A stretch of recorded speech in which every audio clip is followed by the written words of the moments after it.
Hello everyone, welcome to रिदामरा commerce classes. And आज का जो हमारा टॉपिक है वो है International monetary Fund. International monetary fund यानी आईएमएफ। सो आज का जो हमारा टॉपिक है वो आईएमएफ को लेके है। एंड फर्स्ट ऑफ ऑल हम इसकी एस्टेब्लिशमेंट देख लेते हैं कि जो आईएमएफ है ये आया कब। सो इसमें बता रखा है कि एक ब्रिटन वुड कॉन्फ्रेंस हुआ था, और जिसमें क्या है ब्रिटन वुड कॉन्फ्रेंस हुआ 1944 में। एंड उसी में ही ये क्या है जो आईएमएफ है उसकी फाउंडेशन रखी गई।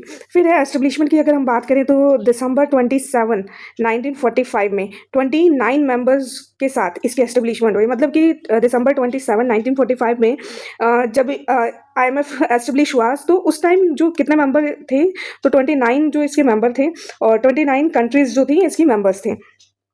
फिर ऑपरेशंस की बात करें तो it began financial operation on March 1 1947। और इसने क्या है कि फंक्शन करना कब शुरू स्टार्ट किया, तो मार्च 1 1947 में।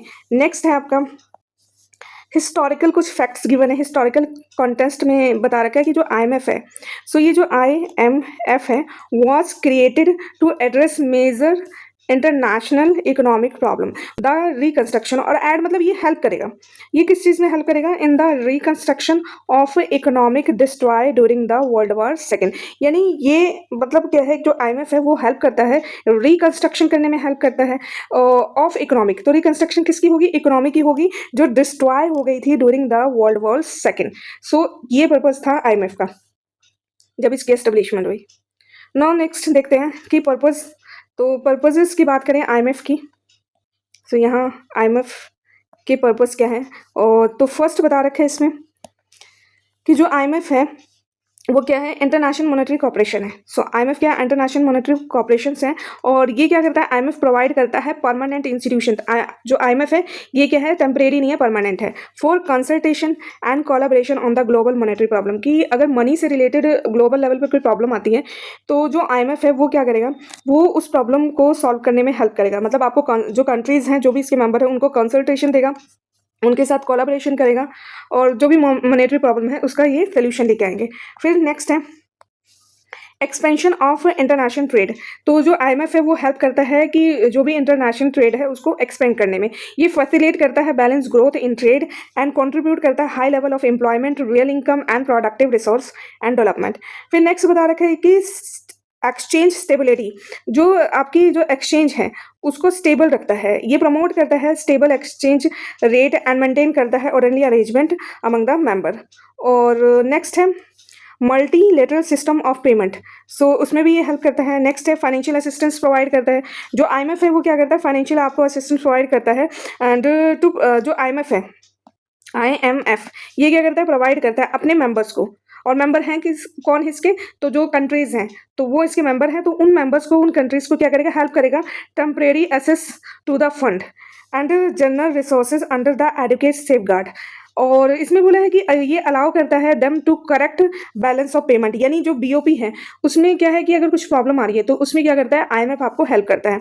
And maladjustment without damaging the prosperity. So ये पर्पज़ है आईएमएफ को क्रिएट करने का। नेक्स्ट है शॉर्ट टर्म डिसिक्विलिब्रियम। तो अगर क्या है शॉर्ट टर्म डिसिक्विलिब्रियम, यानी थोड़े टाइम के लिए अगर कोई डिसिक्विलिब्रियम आ रहा है इकोनॉमी के अंदर और कोई इनबैलेंस हो रहा है, सो इसमें क्या करेगा, imbalance in the international balance of payment. Balance of payment मतलब बीओपी। तो अगर बीओपी में कुछ इनबैलेंस आ रहा है जो भी मेंबर कंट्रीज हैं, तो उसको क्या है करेक्ट करने में ये क्या करता है, आईएमएफ आपको हेल्प करता है। अब नेक्स्ट है कि ये जो इसके क्या है, जो पर्पसेस हैं, जो भी गोल हैं आईएमएफ के, तो ये क्या है, इसको अचीव कैसे करता है आईएमएफ। तो ये बता रखा है इसमें हाउ द आईएमएफ जो है अचीव्स दीज गोल्स, की ये जो भी गोल्स हैं वो उसको अचीव कैसे करता है आईएमएफ। सो यहाँ पर बता रखा है फर्स्ट है सर्वेलियंस। यानी क्या कह रखा है कि जो आईएमएफ है ये act as a watchdog. यानी ये क्या करता है, जितने भी मतलब क्या है कि मेंबर्स हैं उन पे क्या करता है, वॉच डॉग रखता है। ठीक है ना, मतलब क्या है वॉच डॉग का मतलब क्या है कि वो निगरानी रखता है। The IMF monitors the economy and the financial policies of its 191 member country to identify the risks to stability. देखो इसमें पता है क्या है, स्टार्टिंग में कितने मेंबर्स थे हमने पढ़ा था, स्टार्टिंग में जब ये एस्टेब्लिश हुआ था तो उस टाइम क्या है 29 मेंबर्स थे, और अभी अगर हम बात करें तो ये एक इन्फॉर्मेशन हमें यहाँ से भी मिली है कि अब आज के टाइम पे कितने हैं 191 मेंबर्स हैं। और ये क्या करता है, ये क्या है सर्विलियंस रखता है इन मेंबर कंट्रीज पे, और ये एक्ट एज वॉचडॉग की तरह काम करता है। आईएमएफ क्या करता है, मॉनिटर करता है, किस चीज़ पे मॉनिटर करता है, तो इकोनॉमिक एंड फाइनेंशियल जो पॉलिसीज हैं उस पे जो 191 मेंबर्स कंट्रीज हैं, और आइडेंटिफाई करता है कि उनको क्या रिस्क हो सकते हैं टू स्टेबिलिटी, कि अगर मतलब क्या है कि क्या रिस्क प्रॉब्लम कौन कौन से रिस्क हो सकते हैं, क्या प्रॉब्लम्स आ सकती है जिससे कि उनकी जो स्टेबिलिटी है उसको प्रॉब्लम होगी। तो तो आईएमएफ ये काम करता है। दूसरा है कि जो आईएमएफ है वो क्या करता है, तो आईएमएफ जो है आपका ये क्या है टेक्निकल असिस्टेंस प्रोवाइड करता है, और ये प्रोवाइड करता है कि ट्रेनिंग एंड एडवाइस। तो जो आईएमएफ क्या करता है, ट्रेनिंग देता है, एडवाइस करता है टू हेल्प कंट्रीज, और कंट्रीज की हेल्प करता है स्ट्रेंथन करने में their economic institution, tax system को एंड सेंट्रल बैंक को। तो इन सब में ये क्या है फाइनेंशियल असिस्टेंस देता है। नेक्स्ट देखते हैं, नेक्स्ट है लैंडिंग। लैंडिंग मतलब क्या है कि आपको लोन वगैरह देगा।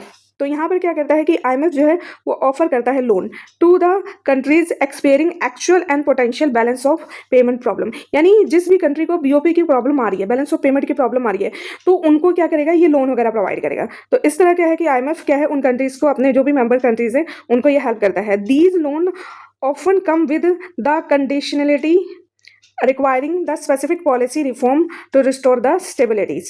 सो ये थे क्या है कि जो आईएमएफ है वो क्या है कि जो भी उसके गोल्स हैं, जो भी उसके पर्पस हैं, गोल्स हैं, उनको कैसे अचीव करता है। तो होप आपको क्लियर होगा। तो अब हम करने वाले हैं आईएमएफ जो है उसका पर्पस क्या है और फंक्शंस क्या है। ये जो आप देख रहे हैं ये एक समरी है जो ऑलरेडी अभी हमने करा है, तो उसी को ही इसमें बता रखा है शॉर्ट में। जैसे कह रखा है कि देखो आईएमएफ के पर्पस क्या है और फंक्शंस क्या है आईएमएफ के, ठीक है। तो उसके बारे में बताया हुआ है। अब कह रखा है कि जो आईएमएफ है ये आया कब है, तो जो आईएमएफ है वो कब आया है, तो ये ब्रेटन वुड जो कॉन्फ्रेंस हुआ था उसमें आया ये आईएमएफ, ठीक है।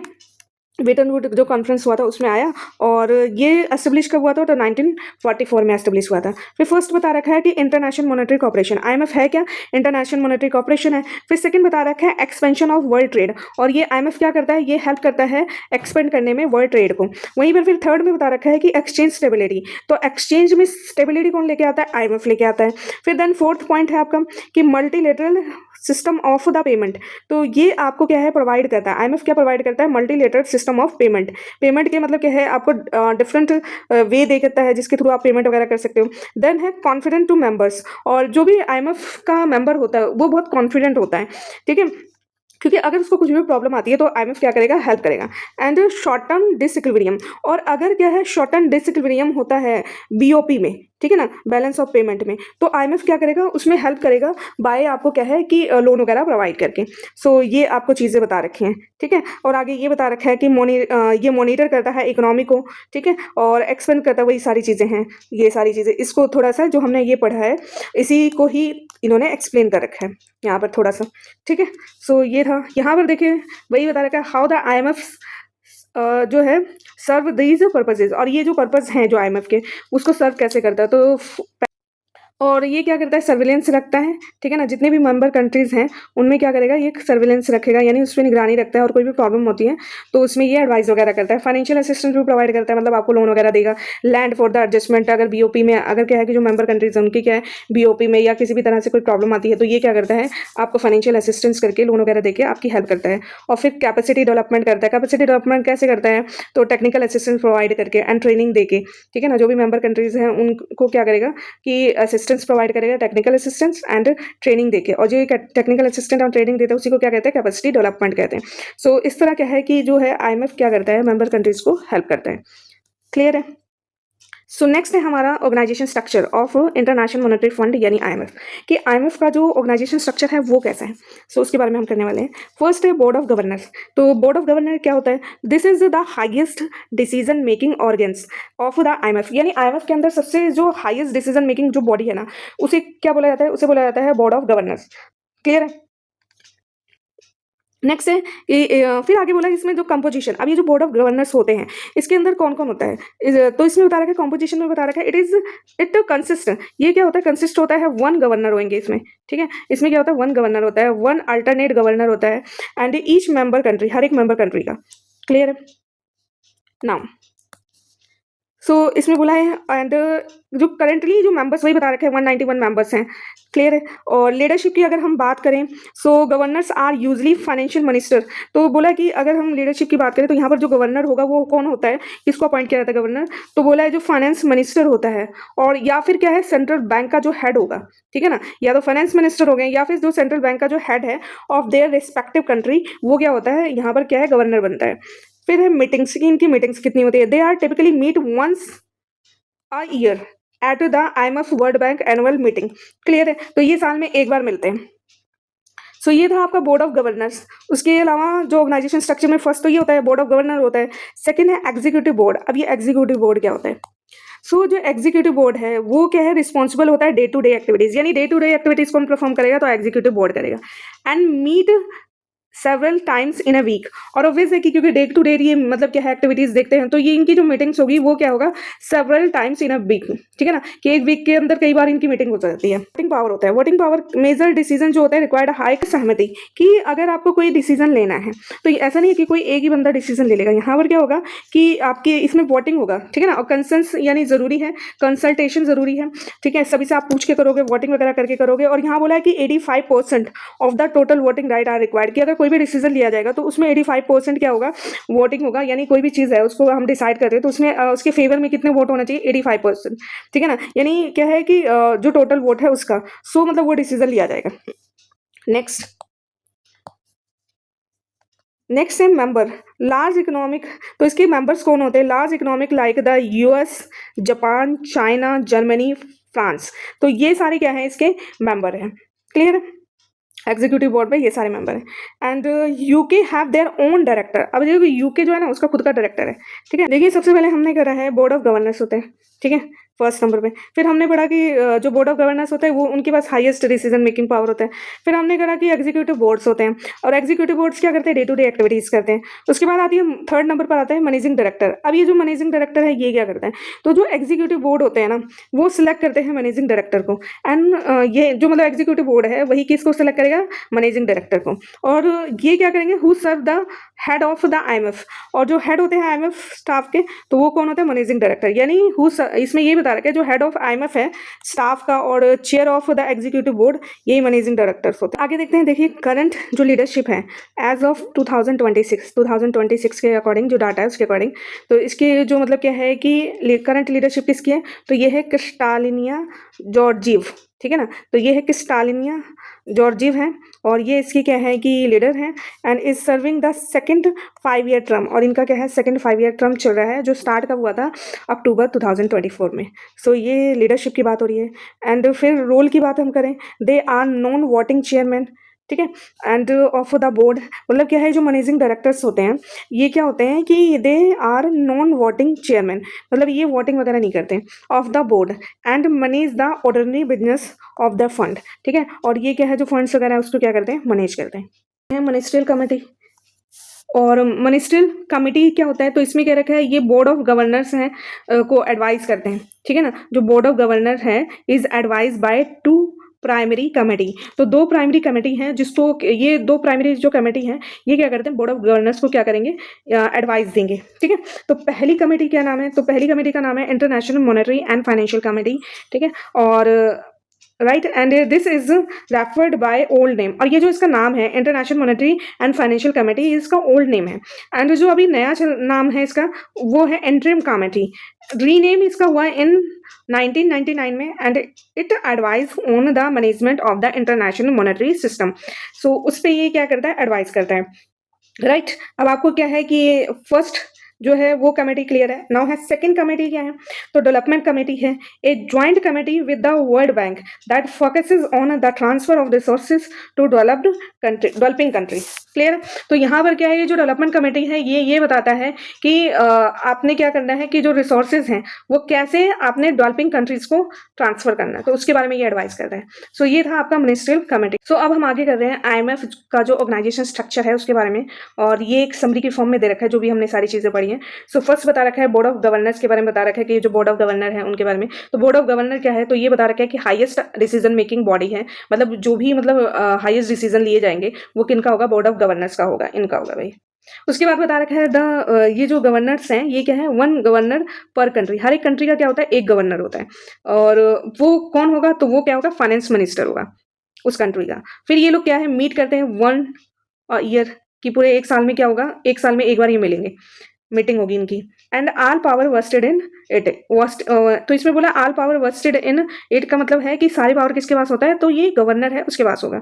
ये हाईएस्ट अथॉरिटी जो है डिसीजन मेकिंग के लिए हाईएस्ट अथॉरिटी है। सो इसमें बताया। देन सेकंड है आपका एग्जीक्यूटिव बोर्ड है। और एग्जीक्यूटिव बोर्ड क्या करता है, ये डे टू डे जो आपका एक्टिविटी है वो मतलब क्या है कि परफॉर्म करता है। और ये कब मिलते हैं, तो ये वीक में कितनी बार भी मिल सकते हैं। और फिर इसमें बोला हुआ है कि इसमें मेंबर कितने होते हैं, तो 24 मेंबर होते हैं। एंड 24 मेंबर, अभी क्या है कि पहले तो 24 होते थे, बट अभी क्या है वो इंक्रीज होकर 25 मेंबर हो गए एज ऑफ 2026।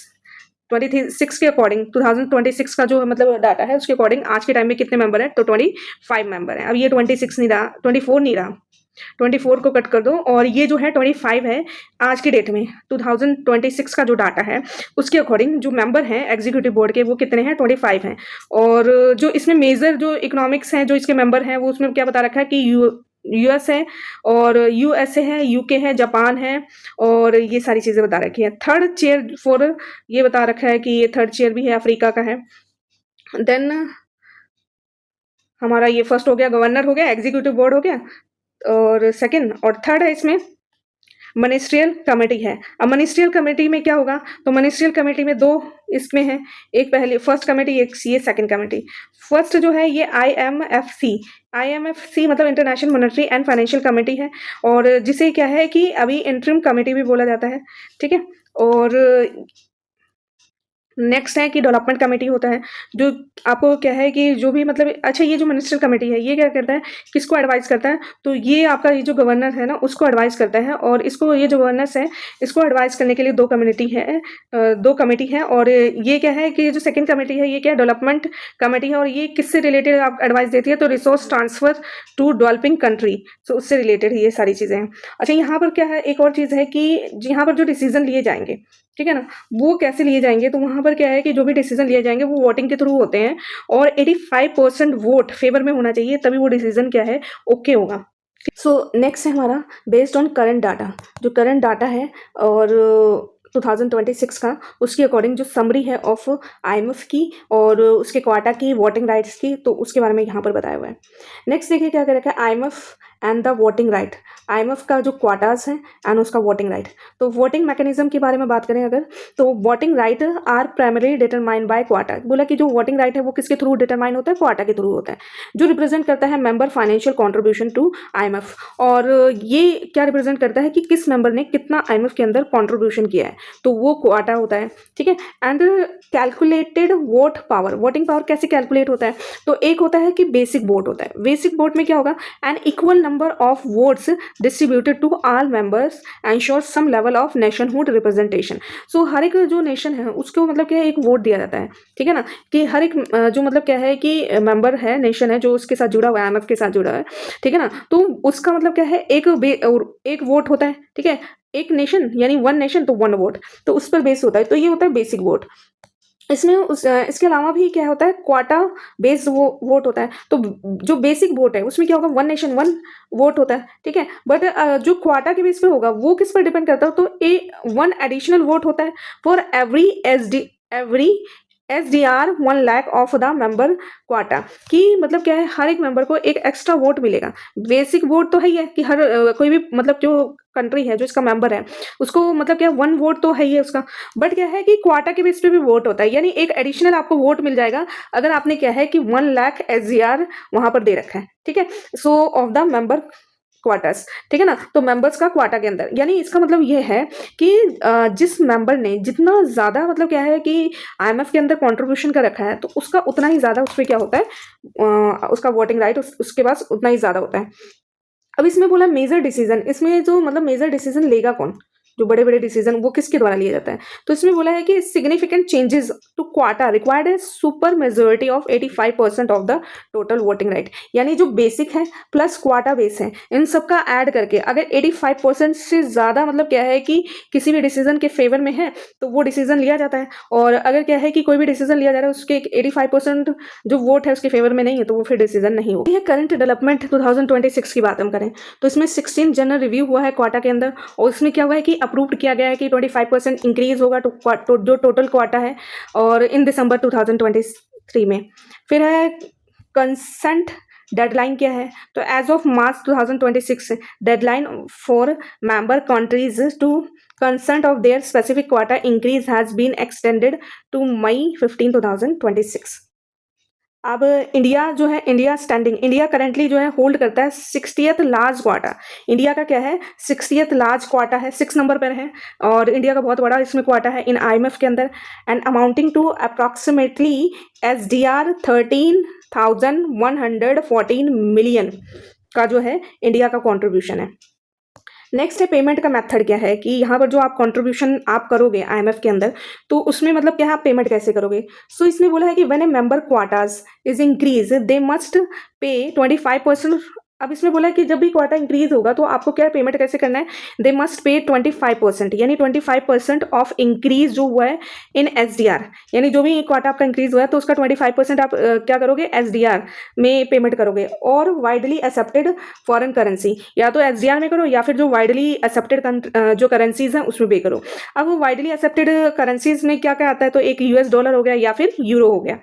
रिमेनिंग जो हो गया 75% is paid in the member own currency, यानी क्या है कि 25% तो आपने एसडीआर में पे कर दिया या फिर जो वाइडली एक्सेप्टेड जो करेंसी है उसमें जैसे यूएस डॉलर हो गया या यूरो हो गया, बट जो रिमेनिंग है वो आप किसमें, जो रिमेनिंग कितना बच गया 75% बच गया ना, इसको आप पे करोगे, मेंबर जो कंट्रीज है वो पे करेगा अपनी खुद की करेंसी में करेगा, ठीक है, ओन करेंसी। अब ये आपका क्या है जो अभी हमने करा है कि क्वार्टर्स आईएमएफ के जो क्वार्टर्स हैं एंड उसके जो वोटिंग राइट हैं उसका ये आपको एक समरी सा बना के दे रखा है, जैसे how is voting power determine, कि यहाँ पर आईएमएफ के अंदर कैसे वोटिंग पावर डिटरमाइन होता है। तो जो टोटल वोट होता है वो क्या है 2 पार्ट्स में डिवाइड किया गया है। एक होता है आपका जो बेसिक वोट हो गया, और इसमें क्या है कि बेसिक वोट में क्या होता है, बेसिक वोट में इरिस्पेक्टिव ऑफ क्वाटा, यानी इसमें क्वाटा नहीं देखा जाएगा कि आपने कितना कॉन्ट्रीब्यूशन किया, वो नहीं देखा जाता बेसिक वोट में, और इसमें इक्वालिटी होती है, यानी हर एक कंट्री का क्या होगा इक्वल वोट होगा। तो ये आपका जो हो गया फर्स्ट टाइप ऑफ वोट हो गया कि बेसिक वोट, तो इसमें क्वाटा वगैरह नहीं देखा जाता है, इसमें इक्वलिटी होता है, हर एक कंट्री को सिमिलर वोट मिलते हैं, सिमिलर वोटिंग राइट होता है। फिर सेकंड टाइप ऑफ जो वोट होता है वो होता है क्वाटा बेस्ड होता है। तो जो क्वाटा बेस्ड वोट होता है उसमें क्या होगा कि आपको एक वोट मिलेगा फॉर एवरी एसडीआर 1 लाख, ठीक है ना, कि अगर आपने क्या है कि कोई भी कंट्री है अगर वो क्या है कि 1 लाख एसडीआर देगी तो उसको क्या मिलेगा 1 वोट मिलेगा, क्लियर है। और अगर किसी ने क्या है कि 2 लाख एसडीआर दे दिया तो फिर क्या होगा, तो उसको 2 वोट मिल जाएगा। किसी ने 3 लाख एसडीआर दे दिया तो उसको 3 वोट मिल जाएगा। तो इस कहने का मतलब है कि जिस भी कंट्री ने इसमें ज़्यादा कॉन्ट्रीब्यूशन किया है तो उसका वोट भी क्या होगा ज़्यादा होगा। तो क्वाटा में इस तरह होता है। सो इस तरह है। अब आगे क्या रखा है, नेक्स्ट क्या होगा कि क्वाटा डिटरमाइन द फैक्टर्स। अब क्वाटा जो डिटरमाइन होगा वो इन फैक्टर्स के बेस पे होगा। कौन से फैक्टर्स हैं, तो क्वाटा डिटरमाइन होगा कि वहाँ का जीडीपी क्या है, ठीक है ना, और ट्रेड वॉल्यूम क्या है, फिर मतलब क्या है रिजर्व्स वगैरह क्या है, ये सारी चीज़ों पर, ठीक है, एंड वेरिएबिलिटी क्या है, रिसीव्ड एंड कैपिटल फ्लो क्या है, ये सारी चीज़ें इसमें देखी जाती हैं। फिर नेक्स्ट है आपका, अब क्वाटा के बारे में बताया हुआ है कि जो क्वाटा है ना, ठीक है ना, the quota voting power link. अब जो क्वाटा का जो वोटिंग पावर है वो किससे लिंक होता है, तो क्वाटा जो है मेंबर कंट्रीज होंगे 2 बाय आईएमएफ के, और क्वाटा किस बेस पे डिटरमाइन होगा, तो ये इसी का बता रखा है कि आपने सब्सक्रिप्शन साइज कितना है, कितना आपने दे रखा है, वोटिंग पावर और ड्राइंग राइट्स कि आपको ड्राइंग का कितना राइट है, तो उस बेस पे आपका क्या है कि आपका जो वोटिंग पावर है वो उस वो डिटरमाइन होगा।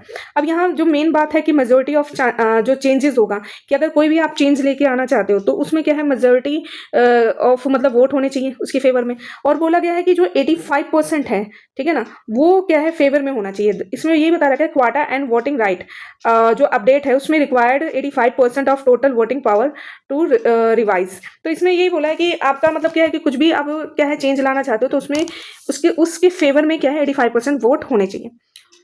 सो ये था आपका आईएमएफ को लेके था और ये आपका जो आईएमएफ का टॉपिक होता है यहाँ पर कंप्लीट होता है। एंड होप कि आपको आज का लेक्चर बहुत अच्छे से समझ में आया होगा और नेक्स्ट लेक्चर जो होगा उसमें भी हम इंटरनेशनल जो बिजनेस है उसी से रिलेटेड कुछ और टॉपिक्स को डिस्कस करेंगे। सो बस आज के लिए इतना ही। Thank you so much.